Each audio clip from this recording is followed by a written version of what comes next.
Hello, everyone. I'm Major Garrett in Washington. Let me welcome you to The Takeout. Criminal trials on rare occasions allow, or perhaps force, society to consider questions, larger questions, that exist outside of the facts and the law. Based on those who have traveled to witness the Lindsay Clancy case and those debating it online, this trial appears to be one of those moments. There is also an unmistakable horror to all of this. 3 children, Cora, age 5, Dawson, age 3, and Callan, 8 months old, strangled with exercise bands in the basement of their home. Cora and Dawson died at the scene. Callan died 3 days later. This all happened in January 2023 in Duxbury, Massachusetts. Clancy admits strangling her 3 children. The larger context is what happened in the immediate aftermath. Her 3 children either dead or incapacitated, Clancy then attempted suicide by cutting her wrists and her throat and jumping from a second-story window. Her injuries were severe then, and she remains paralyzed from the waist down now.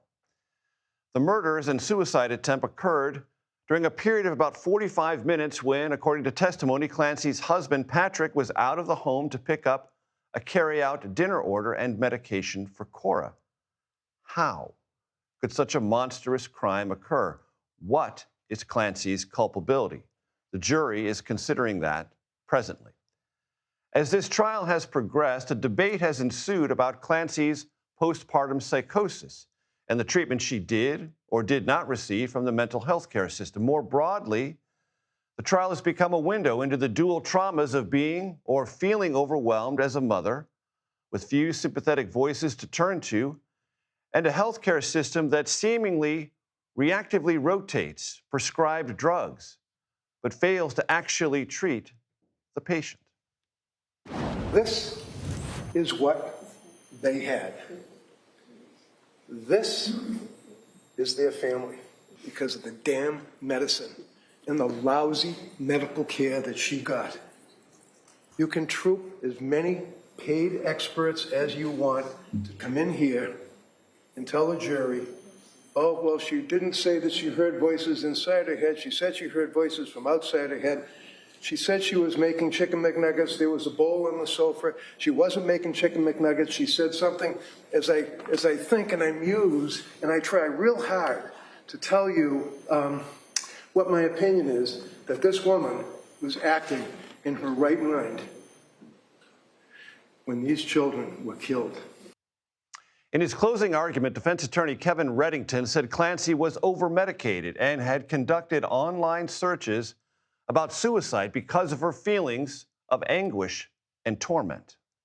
Googling the effects of Tufts medications, lorazepam, sertraline, hydroxyzine, lorazepam, buspirone, trazodone, fluoxetine, zolpidem, myrtazine, clonazepam, quetiapine, diazepam, quetiapine. It goes on and on and on and on and on. You have the chat, you have the descriptions to see.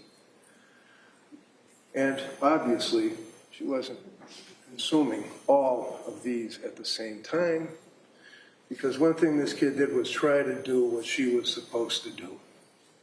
She took the drugs as she was told to take them. She was religious in her obligations to take care of her health. The prosecution conceded Clancy was suffering and needed better help, but said many of the drugs described were no longer in Clancy's system. Moreover, the prosecution said Clancy, though clearly depressed, knew what she was doing.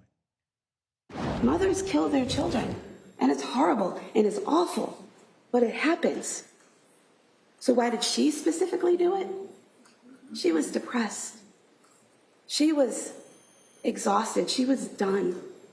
She didn't want to try anymore. She felt damaged.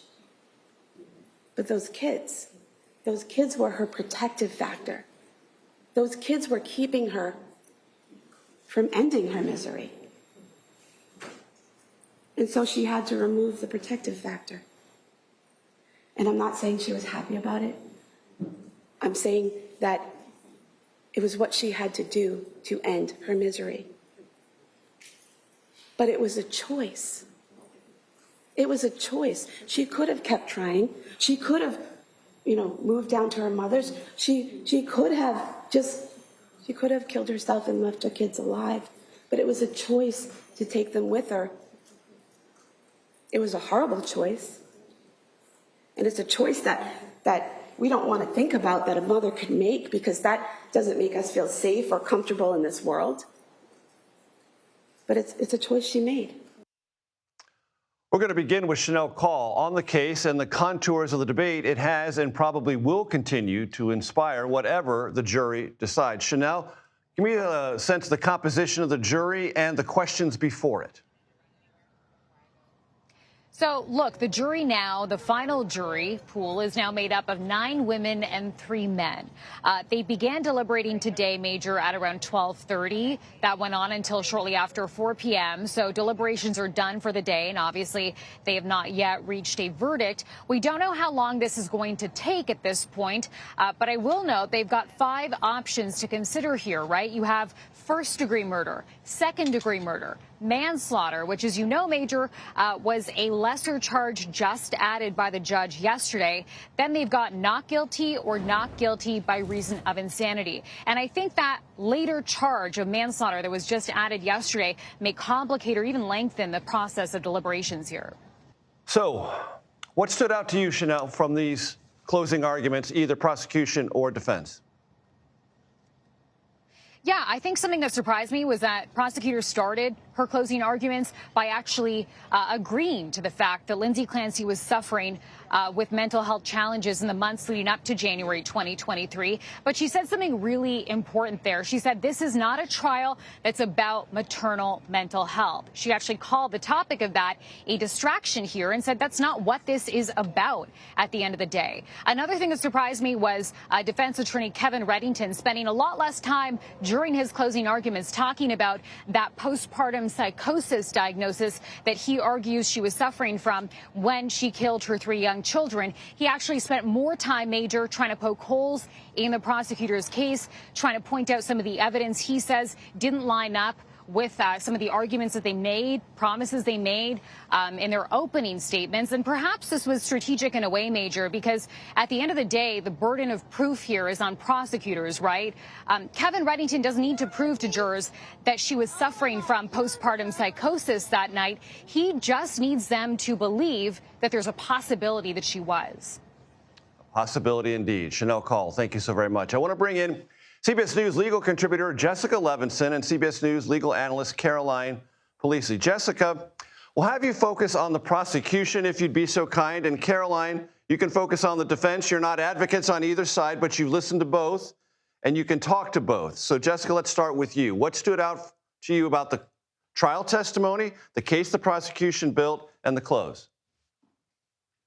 So I think what stood out to me is obviously that a lot is agreed upon in this case. Everybody agrees how these killings took place. Everybody agrees that Lindsay Clancy was suffering from severe mental illness.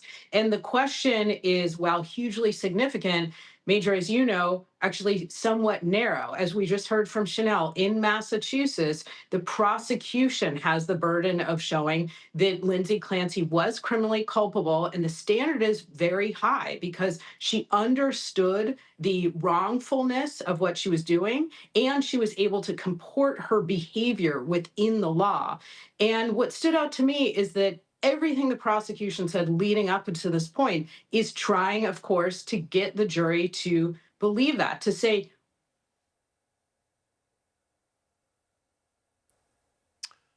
We have a gremlin in the Zoom transmission from Jessica Levinson. So, Caroline, I'm going to ask you to fill in on the defense side, not just testimony, but the close.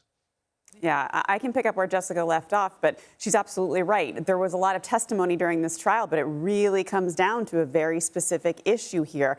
As she noted, both agree that she was actually experiencing a mental health crisis, that she suffered from, and I'm going to use the terminology, a mental disease or defect, because that's the first prong of the defense of not criminally responsible by reason of mental disease or defect. So the prosecution is saying this was a severely depressed woman whose primary motivation was her own suicide.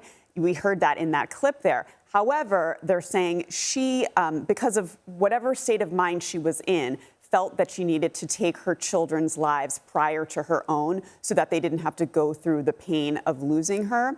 Now, the defense brought some really heavy-hitting forensic psychiatrists and psychologists, experts in their field, the world's leading experts in postpartum psychosis and things of that nature, to say that, you know, the symptomology that Lindsay was exhibiting in the months and weeks leading up to these killings really does show that she was in its steep descent towards a postpartum psychosis state, an acute state of psychosis in which, right at the time of the killings, allegedly she heard these command hallucinations to kill her children. And so that's the legal standard that they're trying to, the defense is at least trying to propose to the jury that a state of mind she could have been in, because as Jessica noted, that burden is on the prosecution. So if they can show that she didn't know the difference between right and wrong, she might not have been able to conform her conduct, she couldn't resist those voices, well, that's enough for them to get a not criminally responsible verdict. Jessica, I'm reliably informed we have tamed the gremlins that so aggressively interfered with your Zoom transmission. So please pick up where you left off, and you heard Caroline, I hope, and add whatever comments you might want to as well. Yeah, luckily I heard Caroline's always excellent analysis. I completely agree. The prosecution here is, of course, accepting that there is serious mental illness. And they're saying, though, it didn't rise to the level where she would be found not criminally culpable.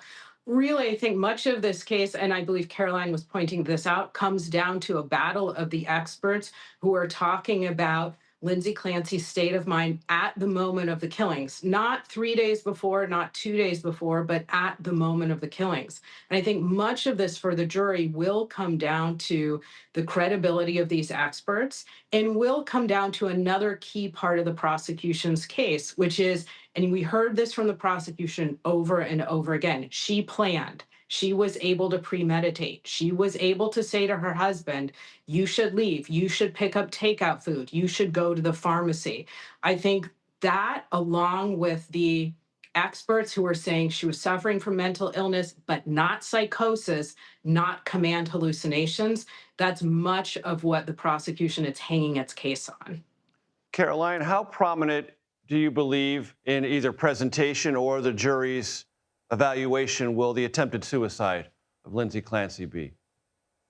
Well, look, that is a really interesting part of this puzzle, because the prosecution's theory, in my opinion, has sort of taken a winding turn with respect to this aspect of the case. In openings, they alluded to the fact that Lindsay Clancy's suicide attempt may not have been in all that earnest. It may, I mean, ultimately she was unsuccessful, and they kind of asked why was it unsuccessful, and then they brought out, they elicited all this testimony about how the wounds were superficial, that maybe it wasn't a real jump propelling from the window, but more of like a slide down the house. All of this to call into question, only then in the end to try to argue to jurors that that shows that it wasn't a command hallucination she was operating under, rather it was her own decision to do so, and that she had this internal desire to live, so it ultimately was unsuccessful. That, to me, I did not find to be a compelling argument. Jurors really don't like it when prosecutors don't deliver on what they say they are going to, and I think this was a big point in the prosecution's case where they kind of let the jury down. Jessica, I'm going to give you 20 seconds on that. I think that's right. I think that the jury did not hear everything the prosecution promised from the beginning until the end. It's not to say that the prosecution is going to lose. It's to say, and I know you said 20 seconds, I think the prosecution was out-lawyered in many ways. And I think adding that manslaughter charge may have been an indication of that. Jessica Levinson, Caroline Polisi, great stuff. Gremlins, we will try to keep them tamed for the rest of the show, and we appreciate it.